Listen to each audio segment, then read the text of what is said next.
Hey, what's up, Buff fans? I'm Megan McPherson. I'm Troy Finnegan. Day 2 of the PAC-12 women's basketball tournament here in Las Vegas. We're here ready to give you your pregame show. We're about 2.5 hours out from tip-off. Colorado Buffaloes and the Washington State Cougars are matching up tonight. Yesterday, Troy, we saw Washington State take down the number 2 seeded Utah Utes. This has definitely been a tournament full of upsets. We saw Oregon State upset USC, and then now yesterday we saw Washington State take down the Utes. So how do you think that is going to shape up for this tournament, given that, Washington State naturally is lower seeded than Colorado? They're, technically coming into this game as the underdog, but they've certainly shown a strong performance in this tournament. Yeah, on paper, this side of the bracket has really opened up nicely for CU. They avoid USC in the quarterfinals last night, number 1 scoring defense in the Pac-12. They do a good job taking care of business against Oregon State, and then they avoid Utah, number 3 in the AP poll, number 2 in the Pac-12 today. But they get Washington State, who's still a really talented basketball team, and they've had some tough battles with CU over the last couple of years. They had 2 tough ones this year. And for the Cougars, their offense, at least on offense, they run through 2 people. Star guard Charlize Ledger-Walker is really the beacon for that team. She's 18 points a game, 3rd in the Pac-12. She's also number 2 in the Pac-12 in assists. Just a star on offense. Love to watch her play. Super versatile scorer. She gets to the rim. She gets to pull-ups in the mid-range. She's got a nice floater in the lane coming off the pick and roll. She can shoot the 3 off the catch, off the dribble. So just a really talented scorer, and she uses that weapon to really get her teammates involved. As I said, 2nd in the Pac-12 in assists. So the offense really runs through her a lot of the times. The other person that they will use a lot, who we'll talk about later when we talk about the previous meetings, was center Bella Murakatete. She is top 10 in the conference in rebounds and in blocks. She's a really athletic big, uses her length to disrupt shots at the rim on defense. She gets a lot of offensive rebounds, a lot of tap outs. They like to use her in the high post. She's got a nice mid-range jumper. So it'll be interesting to see how CU plays her. Last night, J.R. Payne let Aaronette Vonleh play Oregon State big Reagan Beers one-on-one in the post. She did a really good job. So we'll see if the game plan is the same. Will they go one-on-one? Will they send doubles? But yeah, really intrigued to see how they guard Washington State tonight. And early in the season, we just talked about that CU handily beat Washington State, beat them by about 11 points. Mm-hmm. You were at the game a couple weeks ago when the Cougs and the Buffs matched up again, and that game was a lot closer. The Cougs were actually leading at the end of the 3rd quarter.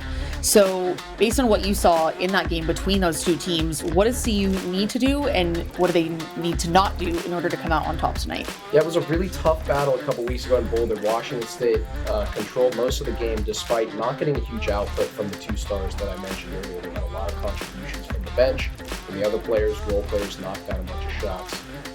Jalen Sherratt took over in the 4th quarter and lifted the Buffs over the top, as she has done so many times this year. But yeah, keys to tonight, I think that CU, you got it on defense, ball pressure is what I wrote down. You got to make it hard on Ledger-Walker on the perimeter. You cannot just let her probe and get into the lane and get to her spots. If she gets a couple of those 10 to 12-foot jumpers early in the game, she could really get going. And that would make it tough. She had 30 points in a game in Boulder last season where Washington State came to CU and beat them. So you just got to make it hard on them. And even Murakatete, when she gets the ball in the high post, get up, pressure her. I mentioned her athleticism. If you sag off of her, she's fast enough to get downhill and still be able to get to the rim. And then on offense, be adaptable. Utah last night, Washington State really crowded the paint against Pac-12 Player of the Year, Alyssa Pilley.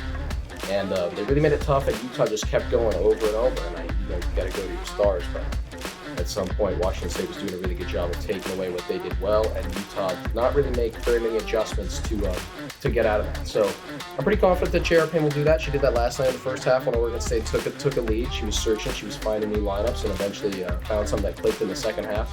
And then the role players are going to have to hit shots. Utah 5 for 21 from deep yesterday. Washington State, like I mentioned, crowding the inside, making it hard, making the role players hit shots, and Utah's role players did not. So people like Frida Foreman, who was huge last night, Tamia Sadler, Jada Wynn coming off the bench, the young freshman, they're going to have to make some shots to be able to lift the Buffs over the top. Absolutely. And speaking about the Beavs coming out in some of the quarters last night over the Buffs, Is there anything specifically that you would take from last night? We were there, we were at that game. Is there anything that you would take from that last night if you were coaching this team and tell them, hey, we got to work on this tonight? The one thing that I really liked that the Buffs did last night, J.R. Payne mentioned this post-game, was they weathered the storm. She said that phrase 3 or 4 times. Oregon State, a team that's not usually known for their three-point shooting, came out, they hit a bunch of shots. I think they hit 6 of their first 7 threes in that first 15 minutes or so. Yep. But CU just kept playing. They stayed attached. They amped up the pressure early in that third quarter. They really weathered the storm. One thing, I think CU, the rebounding is going to be a big deal. If you give Washington State those extra shots, Charlize Ledger-Walker and Tete, they're too talented where if you give them extra possessions, they're going to convert on them eventually. So stay on the glass, play their game, force misses, get defensive rebounds, then Jalen Sherrod can push the pace in transition like she did in that fourth quarter against the Cougars earlier this year.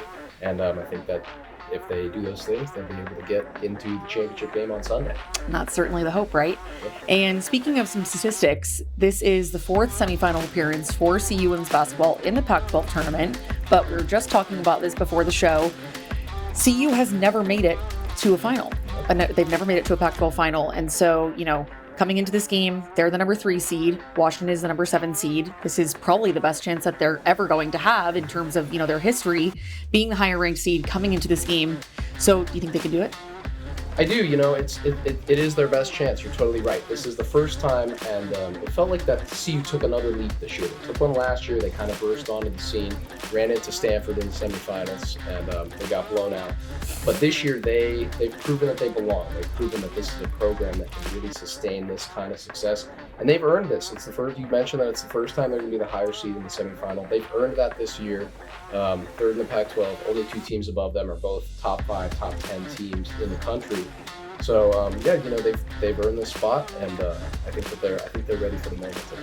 Absolutely, couldn't agree more. Well, tip-off tonight between the Buffs and the Cougs will be at 8:30 p.m. Pacific time, 9:30 p.m. Mountain time. We're certainly excited for this game, and if the Buffaloes can pull out a win, they will play on Sunday afternoon, not tomorrow afternoon. Everybody has off.